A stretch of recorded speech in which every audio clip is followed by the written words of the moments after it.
Yes, sir, what is your name? Chuck, and what'd you have done, Chuck? Quadruple bypass. Yes, I asked a guy one night, how many bypasses did you have? And he goes, I don't know, I was asleep.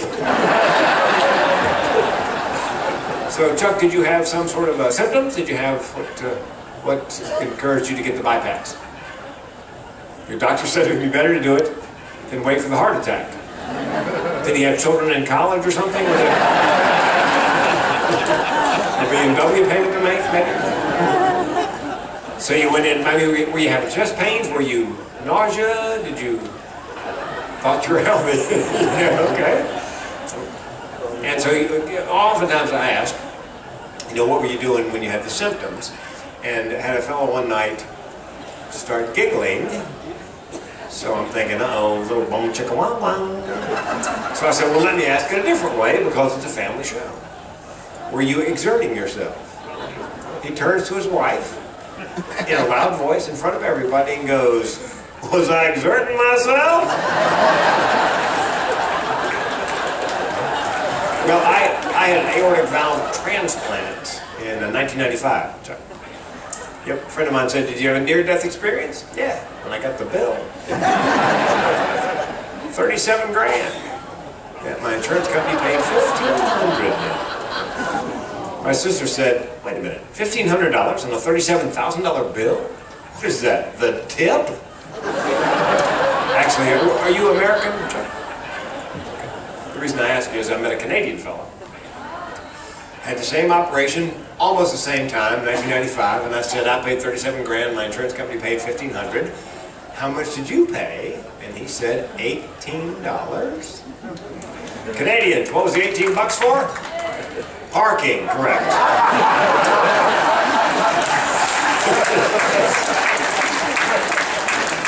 And Chuck, he wasn't happy about that. Apparently, if he'd gone to another clinic, out in the suburbs, it would have been no charge. But that's all right. I don't care about the money, because A, I'm alive, B, the hospital agreed to accept installments. Yeah, they agreed to $25 a month, no interest. A friend of mine said out loud, I can't believe this, you gonna pay?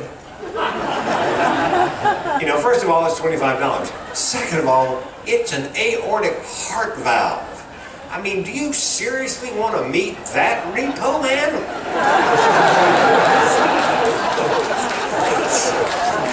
Somebody said to me, what if you have to have it done again? I just walk in the hospital, put it on my tab. Actually, have you got the zipper? You have the zipper of the scar down there. Which, by the way, is a great conversation piece because everybody wants to know. I'm in a gym in Los Angeles. I'm on a treadmill next to this bodybuilder who's not particularly bright. And I can see him checking out my scar in the mirror.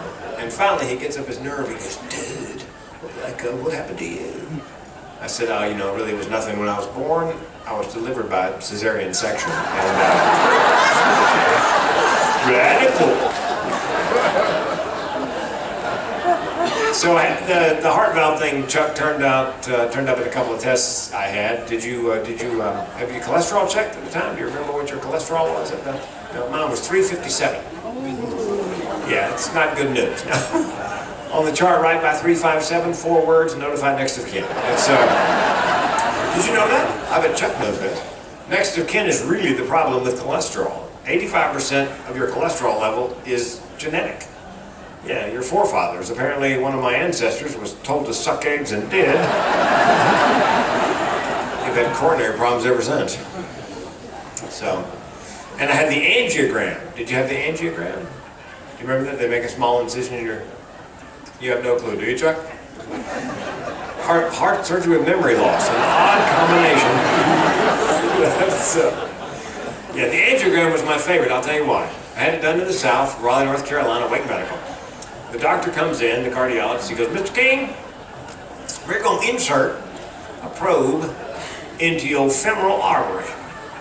And of course I said, how are we going to get it in there? He said, we're going to insert it through an opening in your groin area. And I said, Doc, you know what? As far as I know, there is only one opening in my groin area.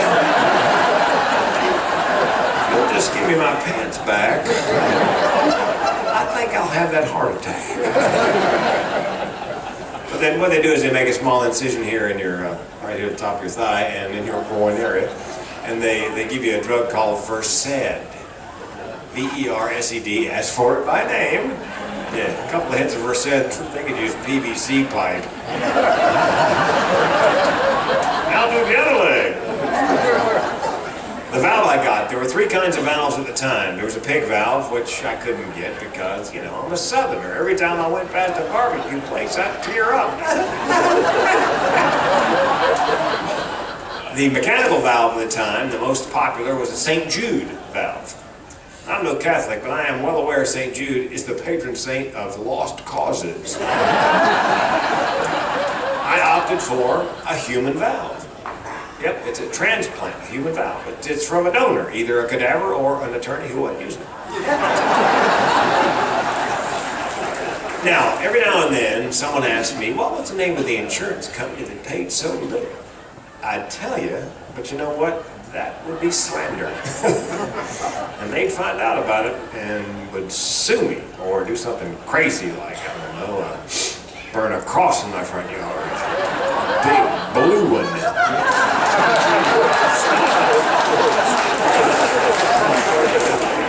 I love that joke. Yes, I went back under the knife on August 15th and had my second valve job and a double bypass. Bonus, it was 2 for Tuesday. Yes, and I actually have again written some funny material about. People go, how can you write jokes about having a heart attack and then a valve job and a double bypass? Well, you guys be the judge. I'm there in the hospital. I was an inpatient for the testing. Okay, so picture this.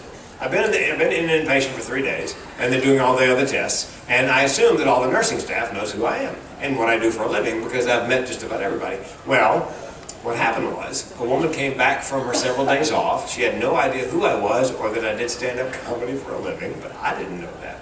So she walks in the door late one night, and she says to me, Mr. King, I need to take a look at your groin area. And I said, really? How come it is every nurse comes through that door wants a shot at my groin? I feel like one of those strippers in that movie, Magic Mike. I said, well, you can come over here and get a look at it, but you better have dollar bills. Well, she came over. She was very efficient, very professional. She goes back out to the nurse's station, they told me this later, and says to the people at the nurse's station, okay, I give up. Who's the pervert in 3? They're like, no, he's a comedian. I know he's a comedian. No, he does that for a living. That's what he does for a living. So, I get out of the hospital after the testing. They set me a surgery date. I come back in. It was a Wednesday morning, August 15th, and they you take clothes off and you put the gown on and do it up in the back. And man, I'm cracking jokes. I am having a great show. That was my first thought. I'm having a great show. You know, my second thought was, I better. It may be my last. Honest to goodness, that crossed my mind. So, I don't know if you know this, but nowadays they're very concerned about bacteria in the hospital. So, after I got the gown on and all done up, they marched me down to the shower room. The woman's name, the nurse, is Kathy. She takes me in the shower room. She points out the soap and the brush and says, just scrub from here to your waistline. Don't have to bother with your pits. And then she says to me, as she's looking at the gown, she says to me, Mr. King, would you like me to untie you before I leave?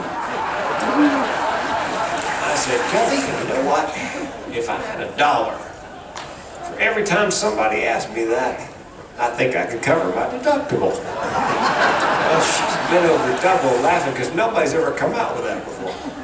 Okay, so I go in to have surgery. I come out, I'm in a regular room, and now the nurses are getting to know me. Now everybody knows who I am, what I do for a living. And there's a nurse who's been there forever. She's just given me a drug called Lasix. Not the eye surgery, but it's a diuretic. Are you familiar with Lasix? Okay, it's one thing to take a tablet of Lasix. It's another thing to get a hit in an IV. You get the Lasix hit in that IV, going to the toilet becomes a physical imperative. Very quickly. So she gives me the hit. We're talking back and forth. I'm in the bed, she's standing here. We're talking back and forth, and I can see her looking at her watch. Because she knows there's a we're going to reach critical mass at some point. Finally, she goes, Frank, listen, can I help you to the toilet? And I said, you know what, Esther? Why don't we give it 60 seconds, let the pressure build up? Hell, I think I can hit her from here.